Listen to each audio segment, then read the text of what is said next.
صلی علی رسولہ الکریم اما بعد فاعوذ باللہ من الشیطان الرجیم بسم اللہ الرحمن الرحیم عن ابن عباس رضی اللہ عنہ قال قال رسول اللہ صلی اللہ علیہ وسلم من ولدت له ابنة فلم يؤذها ولم يهنها ولم يؤثر ولده عليها ادخله اللہ بها الجنہ رواہ البیہقی فی شعب الایمان۔ صدق اللہ مولانا العظیم۔ نبی کریم صلی اللہ علیہ وسلم نے جہاں پہ اور بہت سارے حقوق بیان فرمائے ہیں، وہاں پہ آپ صلی اللہ علیہ وسلم نے بیٹیوں کے حقوق بھی بہت زیادہ بیان فرمائے ہیں، اس لیے کہ جس معاشرے میں آپ صلی اللہ علیہ وسلم پیدا ہوئے تھے، آپ صلی اللہ علیہ وسلم نے اعلان نبوت فرمایا تھا، وہاں پہ اس معاشرے میں اور بہت ساری جہاں پہ خرافات تھی، عادات تھی، غلط رسم و رواج تھے، وہیں پہ ایک عادت اور ایک کہہ لو کہ بری عادت یہ تھی کہ عورت کو انسان کی زندگی کا حصہ ہی نہیں سمجھا جاتا تھا،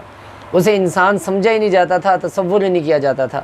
اس لیے یا تو بچی کی پیدائش ہونے نہیں دی جاتی، اور اگر کسی گھر میں بچی پیدا ہو گئی تو اس بچی کے ساتھ اتنا ظلم و ستم کیا جاتا تھا کہ اس بیچاری کے لیے زندہ رہنا ہی مشکل ہو جاتا۔ اور بعض اوقات ایسے واقعات پیش آتے ہیں کہ بچی پیدا ہوئی اسے زندہ زمین میں دفن کر دیا جاتا کہ یہ ہمارے لیے عار کا ذریعہ نہ بن جائے، ہمارے لیے شرمندگی کا ذریعہ نہ بن جائے، اس کی وجہ سے ہمارا کوئی بندہ داماد نہ بنے۔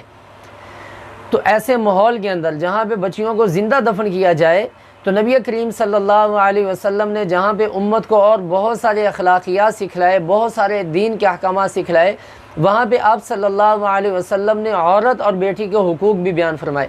حضرت عبداللہ ابن عباس رضی اللہ تعالیٰ عنہ راوی ہیں، نبی کریم صلی اللہ علیہ وسلم نے فرمایا،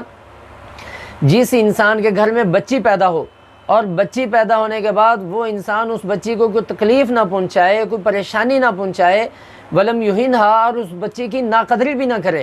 بلکہ اس کی قدردانی کرے، اللہ کی رحمت سمجھے، اللہ کی نعمت سمجھے، اور بچوں کو اس پہ ترجیح بھی نہ دے۔ جس انداز سے بچوں کے حقوق کی رعایت کی جاتی ہے، اسی انداز سے بچی کی حقوق کی رعایت کی جائے، ادخلہ اللہ بہ الجنہ، ایسے شخص کے اس عمل کی بنا پہ اللہ تعالیٰ اس بندے کو جنت میں داخل فرما دیں گے۔ تو ایسے ماحول کے اندر یہ بہت بڑی فضیلت تھی کہ ایک ہے بچی کو زندہ رہنے کا حق دیا جائے، اور ایک ہے کہ بچوں کے برابر اسے حقوق دیے جائیں مستقل، اور پھر اس میں نبی کریم صلی اللہ علیہ وسلم نے جنت کا وعدہ فرمایا۔ حضرت عائشہ رضی اللہ تعالیٰ عنہ کی حدیث ہے، صحیح مسلم میں موجود ہے۔ حضرت عائشہ رضی اللہ تعالیٰ عنہ فرماتی ہیں کہ میرے پاس ایک مانگنے والی عورت آئی جس کے ساتھ 2 بچیاں تھیں، تو حضرت عائشہ رضی اللہ تعالیٰ عنہ سے اس نے سوال کیا۔ حضرت عائشہ رضی اللہ عنہ کے پاس 3 کھجوریں گھر میں پڑی ہوئی تھیں، وہ تینوں کھجوریں اٹھائیں، اس مانگنے والی کو دے دی۔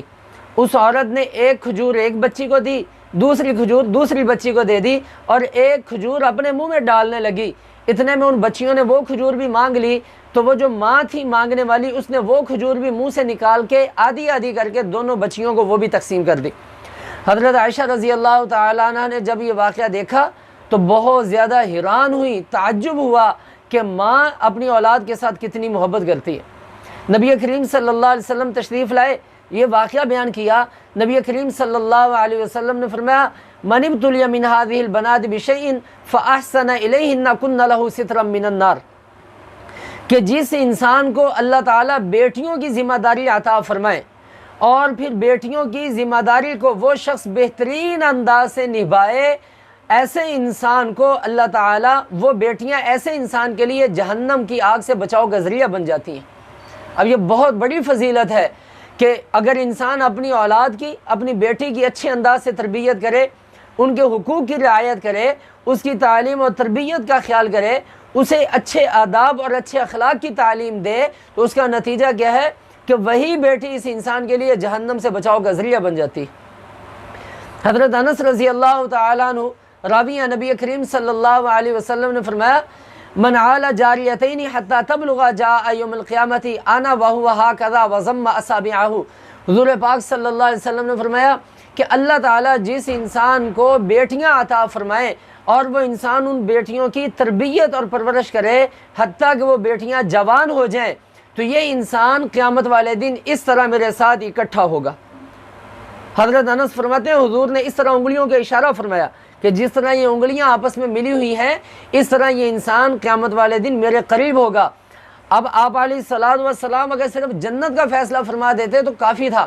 لیکن اتنی عظمت بیٹیوں کی پیدائش پہ، اتنی فضیلت بیٹیوں کی پرورش پہ عطا فرمائی کہ قیامت والے دن نبی کریم صلی اللہ علیہ وسلم کا قرب اور آپ صلی اللہ علیہ وسلم کا پڑوس نصیب ہوگا تو بیٹیوں کی اچھی تربیت کی وجہ سے، بیٹیوں سے حسن سلوک کی وجہ سے۔ چوتھی حدیث ہے، حضرت ابو سعید خدری رضی اللہ تعالیٰ عنہ فرماتے ہیں، قال رسول اللہ صلی اللہ علیہ وسلم من عال ثلاث بنات او ثلاث اخوات او بنتین او اختین فأدبهن واحسن الیہن وزوجہن فلہ الجنہ، رواہ ابو داؤد و ترمذی۔ کہ نبی کریم صلی اللہ علیہ وسلم نے فرمایا، جس انسان نے اپنی 3 بہنوں کی یا 3 بیٹیوں کی پرورش کی، یا 2 بہنوں کی 2 بیٹیوں کی پرورش کی اور انہیں اچھی تعلیم دلوائی، ان کے ساتھ حسن سلوک کیا، وزوجہن، اور ان کے جوان ہونے کے بعد ان کا نکاح کر دیا، فلہ الجنہ، اس انسان کے لیے جنت واجب ہے۔ اب یہ کوئی معمولی فضیلت نہیں ہے کہ بیٹیوں کی پرورش پہ، بیٹیوں کے ساتھ حسن سلوک کی وجہ سے، بیٹیوں کے ساتھ جو ہے وہ اچھے برتاؤ کی وجہ سے صرف جنت کا وعدہ نہیں کیا گیا، جنت کا وعدہ بھی کیا گیا ہے، اور ساتھ ساتھ قیامت والے دن نبی کریم صلی اللہ علیہ وسلم کے قرب کا وعدہ بھی کیا گیا ہے۔ تو اس لیے جو حقوق اسلام نے عورت کو دیے ہیں، روئے زمین پہ کوئی اور مذہب ایسے حقوق ہماری بیٹیوں کو، ہماری بہنوں کو نہیں دے سکتا۔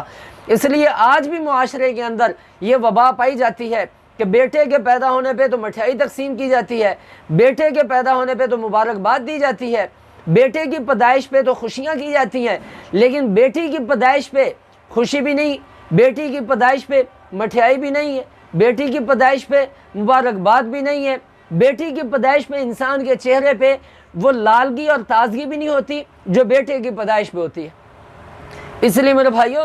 جس انداز سے بیٹوں کی خوشی ہونی چاہیے، بیٹیوں کی ہونی چاہیے، جس طریقے سے بیٹوں کی پیدائش میں مٹھائی تقسیم ہو، بیٹی کی پیدائش پہ تقسیم ہو، جس انداز سے وراثت میں بیٹوں کو حقوق دیے جائیں، اسی انداز سے بیٹیوں کو حقوق دیے جائیں، یہی نبی کریم صلی اللہ علیہ وسلم کی تعلیمات ہیں اور یہی اخلاق ہیں۔ لوگوں کے ساتھ مسکرا کے بات کر لینا ہی اخلاق نہیں ہے، بلکہ گھر میں موجود بیٹی کے سر کے اوپر شفقت کے ساتھ ہاتھ رکھنا یہ بھی اخلاق ہے۔